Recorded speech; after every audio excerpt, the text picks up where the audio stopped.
जय हिंद all dear JEE aspirant. आइए आज हम लोग एक बहुत ही इम्पॉर्टेंट इंफॉर्मेशन के लिए जुड़े हैं और एक ही बहुत ही शानदार आपको मैं सीक्रेट बताने चल रहा हूं। जैसा कि आप जान रहे हैं कि अब हमारा एग्जाम बहुत ही नज़दीक है। मान चलिए कि 30 डेज 1 मंथ आपका एग्जाम है।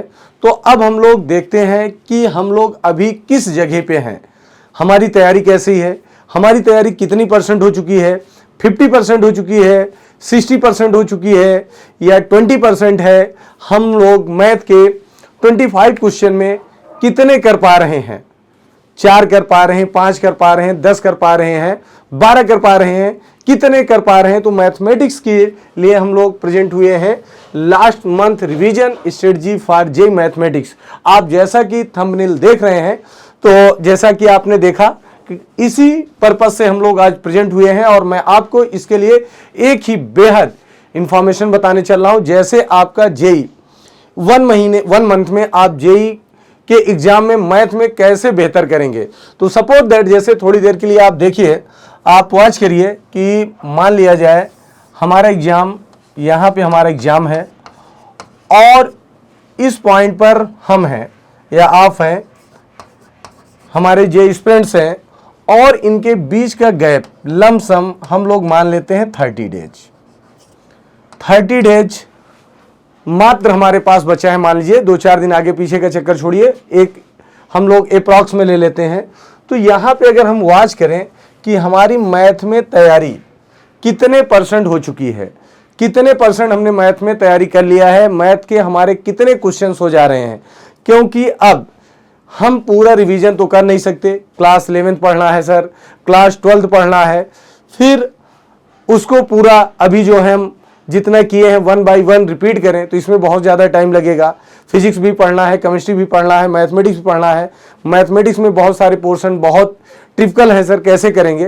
तो इसी चीज़ के लिए मैं यहाँ पे प्रेजेंट हुआ हूँ कि कैसे आप 30 डेज में मैथ को अपना इम्प्रूव करके मैथ में अच्छा परसेंटाइल आप जनरेट कर सकते हैं। इसी पर्पज से हम लोग आज प्रेजेंट हुए हैं और आइए उसी की बात मैं करता हूं।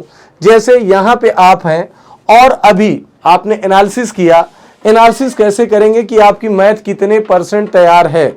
तो एनालिसिस हमको करना है, तो एनालिसिस आप करेंगे, सेल्फ करेंगे।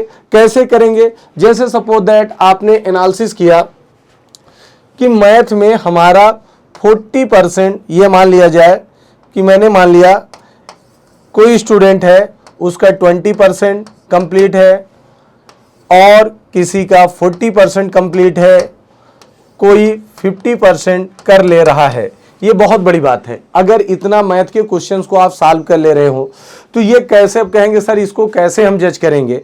तो इसको जज करने के लिए मैंने एक नहीं कई बार आप सभी लोगों को बताया है कि आपको करना क्या है, मॉक टेस्ट देना है और मॉक टेस्ट के साथ साथ पीवाईक्यू का यूज करना है, पीवाईक्यू को सॉल्व करना है। तो जैसा कि आप मॉक टेस्ट देंगे तो मॉक टेस्ट जब आप पर डे अभी तक जैसे मान लीजिए आपने 10 से 15 मॉक टेस्ट आपने लगाया तो उसमें आपने देखा होगा कि आप उसके 20% क्वेश्चन कर पा रहे हैं, 30% क्वेश्चन कर पा रहे हैं या 40% कर पा रहे हैं। ये चीज क्लियर हो गई। या किस किस टॉपिक के क्वेश्चन हम कर ले रहे हैं या किस टॉपिक के क्वेश्चन हम नहीं कर पा रहे हैं, ये सारी चीजें आप एनालिसिस कर लिए होंगे। किसके अकॉर्डिंग, मॉक टेस्ट और पीवाईक्यू के थ्रू। क्योंकि अगर आप लास्ट 3 ईयर का पीवाईक्यू भी सॉल्व कर रहे हैं, लास्ट 3 ईयर का आप जो है पीवाईक्यू सॉल्व कर रहे हैं, वहां पे भी आप देख रहे हैं कि किस टॉपिक के पीवाईक्यू को आप बहुत अच्छे से कर ले रहे हैं, किस टॉपिक के पीवाईक्यू को आप नहीं कर पा रहे हैं। तो उस पर हमें फोकस करना है। और दूसरी चीज, जैसे आपने क्या किया कि आपने जो यहां पे मॉक टेस्ट दिया तो मॉक टेस्ट से आपकी क्लियर हो गई कि हम 10% कर पा रहे हैं सर, 20% कर पा रहे हैं। हमने 25 में केवल 5 क्वेश्चन अटेम्प्ट कर पाए, 25 में हमने 8 क्वेश्चन कर लिए। और ये टॉपिक हमारा लगातार मॉक टेस्ट में आपको पता चल रहा है कि हमारा ये टॉपिक का क्वेश्चन छूटता जा रहा है, तो हम उस पर फोकस कर सकते हैं। और किस किस टॉपिक का क्वेश्चन हमारा इजीली हो जाता है तो इसका मतलब वो हमारा कंप्लीट हो गया। दूसरी चीज, मॉक टेस्ट लगाने से सबसे पहली चीज ये आपकी क्लियर हो गई कि हम टाइम मैनेजमेंट कर पा रहे हैं कि नहीं कर पा रहे हैं। सबसे अहम चीज ये है, मॉक टेस्ट आप लगाएंगे तो जैसे आप इसमें लगातार क्वेश्चन को फोड़ते जा रहे हैं, तो वही काम आपका क्या होगा, जे एग्जाम में जब आप बैठेंगे, मेन एग्जाम में बैठेंगे, तब भी आपके पास वही कॉन्फिडेंस रहेगा कि जैसे हम मॉक टेस्ट को फोड़ रहे थे उसी तरीके से वहां भी फोड़ डालेंगे, क्योंकि आपके अंदर कॉन्फिडेंस रहेगा, टाइम मैनेजमेंट आप सीख चुके होंगे, एक्यूरेसी आपके अंदर आ चुकी होगी। तो वही चीज मैं आपको, जैसे 30 डेज में सक्सेस होना है, तो मैंने इसके लिए यही आपको बताया। सबसे पहली चीज आपके लिए है क्या, आप सबसे पहले पर डे एक मॉक टेस्ट जरूर लगाएं।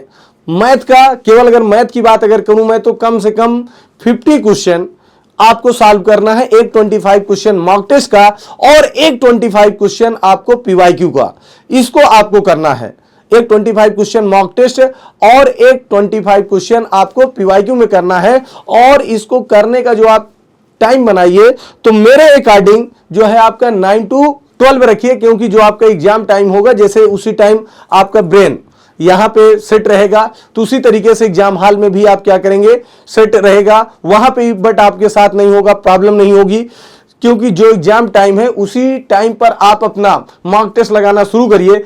और ये मैं आपसे वादा करता हूं, आपको खुद लगेगा कि सर आपने सही कहा कि मैंने मॉक टेस्ट लगातार लगाया और एग्जाम हॉल में जब मैं बैठा तो वही मॉक टेस्ट हमारे मेन एग्जाम जो है हमारा मॉक टेस्ट जैसे ही था। हमने बहुत अच्छे से 12 क्वेश्चन, 10 क्वेश्चन, 8 क्वेश्चन, 15 क्वेश्चन, जो जिस तरीके से जिसकी तैयारी है वो कर लिया।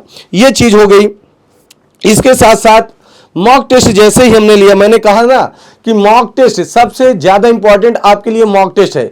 मॉक टेस्ट प्लस पीवाईक्यू भी आपने किया तो आपको पता चल गया कि किस किस चैप्टर से कितना क्वेश्चन आ रहा है और किस टॉपिक का लगातार क्वेश्चन आ रहा है। उस टॉपिक को हम लोग मेंटेन करते चलते हैं।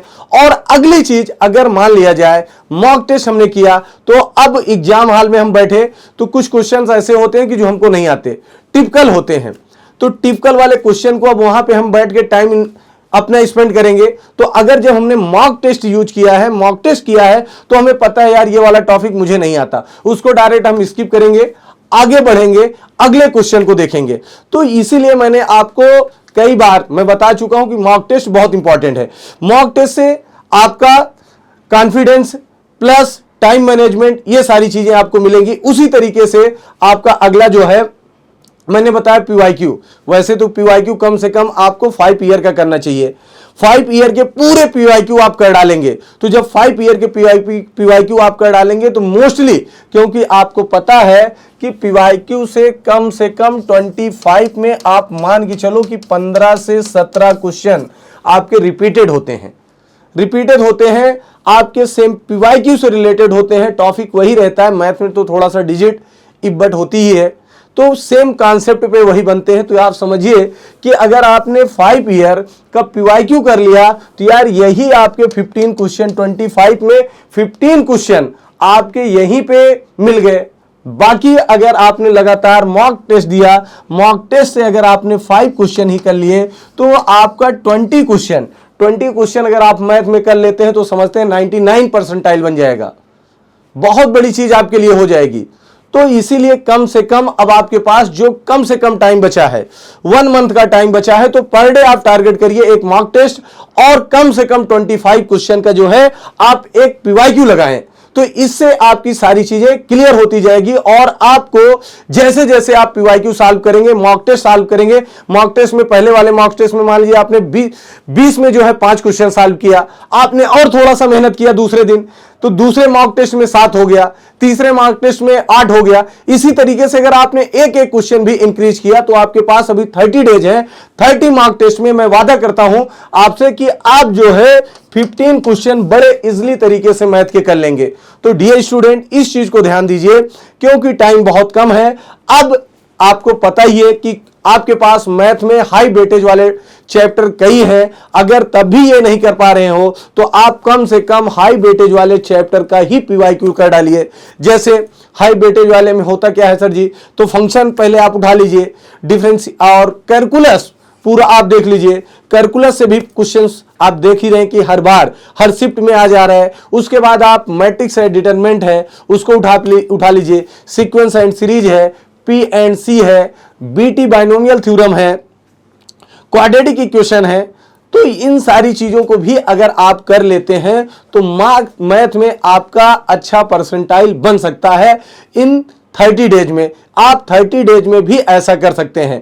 तो मैं यही चाहूंगा कि जो मैं कह रहा हूं, अगर जिस लेवल पे आपकी तैयारी है कि आपने 20%, 25%, 30% जो भी तैयारी अभी किए हुए हैं, उसको छोड़ के अब इसके अकॉर्डिंग आए, क्योंकि होल कोर्स क्लास 11 क्लास 12 पढ़ना मेरे अकॉर्डिंग मुश्किल है।